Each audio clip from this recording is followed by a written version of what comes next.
Entonces vamos a revisar un poquito el concepto de las notas musicales, muy relacionado a lo que son las frecuencias. Para tal efecto voy a cargar un sintetizador, del cual ya también platiqué un poco, muy superficialmente, pero ya lo tocamos. Este es el sintetizador, lo cual sirve para escuchar cómo suenan las ondas sinusoidales. Vamos a ver. Entonces, aquí lo que tenemos que hacer es clic derecho, Input MIDI, y aquí está lo que es el Micro Key 2, que es mi controlador MIDI. En todos los canales le voy a poner, y ahí está. Voy a armar para grabar. Si yo toco ahorita, voy a poder monitorear. Ahí está. Voy a poder monitorear las notas musicales. Adicional a esto, voy a poner el analizador de espectro. ¿Okay?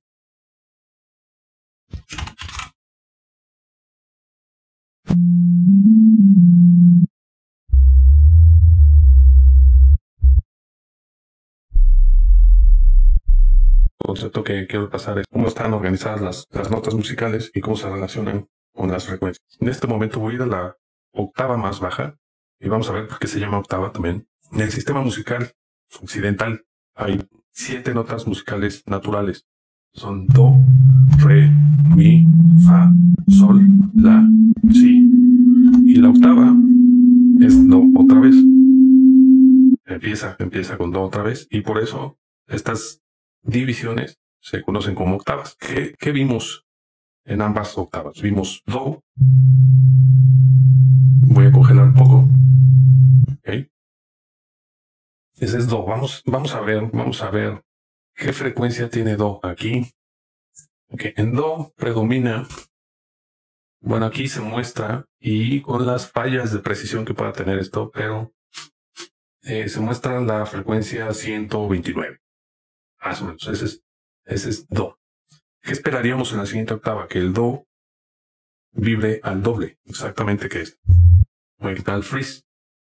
Okay. Do. Cesa. Y la otra octava. El do de la otra octava. Ok. Congelo. Vamos a ver qué frecuencia es. Tiene que ser aproximadamente el doble. Y este fue 129. Vamos a cerrarlo 130. Entonces en esta octava, en la siguiente, tiene que ser más o menos algo cercano a 260. Ok. La frecuencia que resulta aquí es casi 270. Recordemos que la localización de esta rayita, por este selector, digamos, tiene su precisión no muy alta, entonces va a haber una variación, pero en la teoría, en este caso do, tiene que vibrar al doble del do de la octava anterior. Eso es básicamente cómo se comportan estas octavas. Y así con todas las notas. Entonces tenemos 7 notas naturales. Pero en total son 12 notas musicales. Cada una de ellas está separada por un semitono. Voy a cerrar esto un poco y voy a insertar. Listo. Ahí te MIDI. Y nos vamos a centrar en el teclado. Esta es la distribución del teclado del piano o de cualquier sintetizador. Pongamos atención en las teclas conforme se van prendiendo. Este es el do de la octava 0, do de la octava 1, do de la octava 2, do de la octava 3, do de la octava 4. Aquí voy a mostrar en verde, aquí, todas las notas que corresponden a las notas naturales. Todas esas son las notas naturales de la octava 1.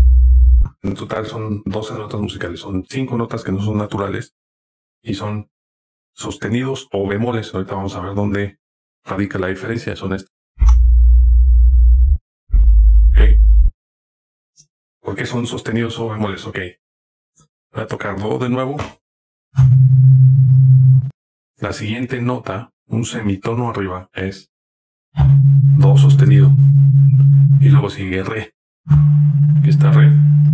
Muy bien. ¿Qué sigue después de re? Otro semitono hacia arriba.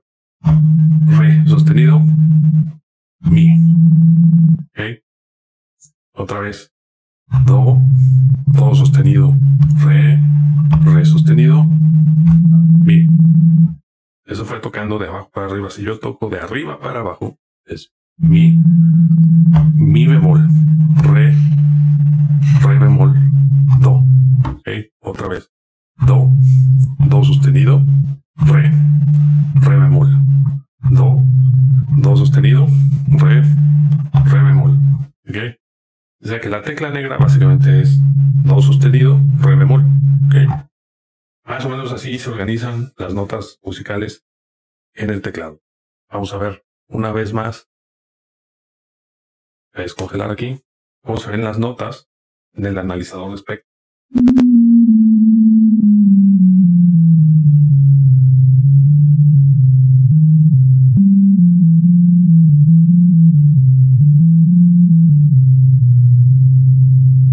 ¿Okay? Si se dan cuenta, cada nota musical corresponde a tiene una frecuencia de vibración. Todas las notas, las 12 notas de cada octava, tienen una frecuencia diferente. Conforme la nota es más aguda, más alta es la frecuencia, y eso lo podemos ver aquí en este analizador de espectro.